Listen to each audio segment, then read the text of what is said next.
आइए नैतिक कहानियों की श्रृंखला में आज सुने एक कहानी, जो चाहोगे सो पाओगे।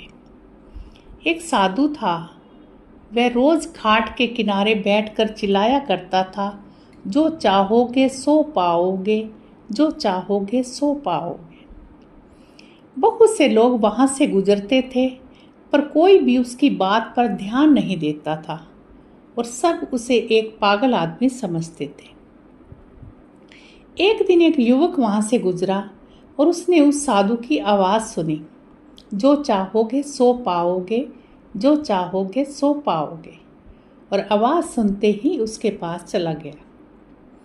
उसने साधु से पूछा, महाराज, आप बोल रहे थे कि जो चाहोगे सो पाओगे, तो क्या आप मुझको वो दे सकते हैं जो मैं चाहता हूँ?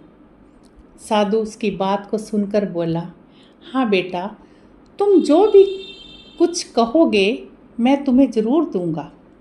बस तुम्हें मेरी बात माननी होगी। लेकिन पहले ये बताओ कि तुम्हें आखिर चाहिए क्या?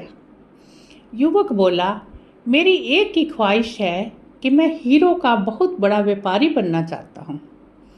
साधु बोला, कोई बात नहीं, तुम्हें मैं एक हीरा और एक मोती देता हूँ। उससे तुम जितने भी चाहो हीरे मोती बना सकते हो। और ऐसा कहते हुए साधु ने अपना हाथ युवक की हथेली पर रखते हुए कहा, पुत्र, मैं तुम्हें दुनिया का सबसे अनमोल हीरा दे रहा हूँ। लोग इसे समय कहते हैं। इसे तेजी से अपनी मुट्ठी में पकड़ लो और इसे कभी मत गंवाना। तुम इससे जितने चाहो उतने हीरे बना सकते हो। युवक अभी कुछ सोच ही रहा था कि साधु उसकी दूसरी हथेली पकड़ते हुए बोला, पुत्र, इसे पकड़ो।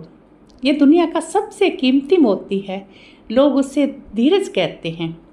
जब कभी समय देने के बावजूद परिणाम न मिले तो इस कीमती मोती को धारण कर लेना। याद रखना, जिसके पास ये मोती है वह दुनिया में कुछ भी प्राप्त कर सकता है।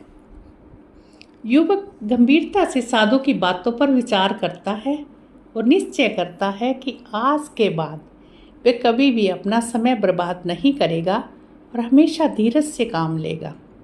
और ऐसा सोचकर वह हीरो के एक बहुत बड़े व्यापारी के यहाँ काम शुरू करता है और अपने मेहनत और ईमानदारी के बल पर एक दिन खुद भी हीरो का बहुत बड़ा व्यापारी बनता है। तो समय और धीरज ऐसे जो हीरे मोती हैं, जिनके बल पर हम बड़े से बड़ा लक्ष्य प्राप्त कर सकते हैं। अतः ज़रूरी है कि हम अपने कीमती समय को बर्बाद ना करें और अपनी मंजिल तक पहुंचने के लिए धीरज से काम लें। तो अभी आपने सुनी एक नैतिक कथा, जो चाहोगे सो पाओगे।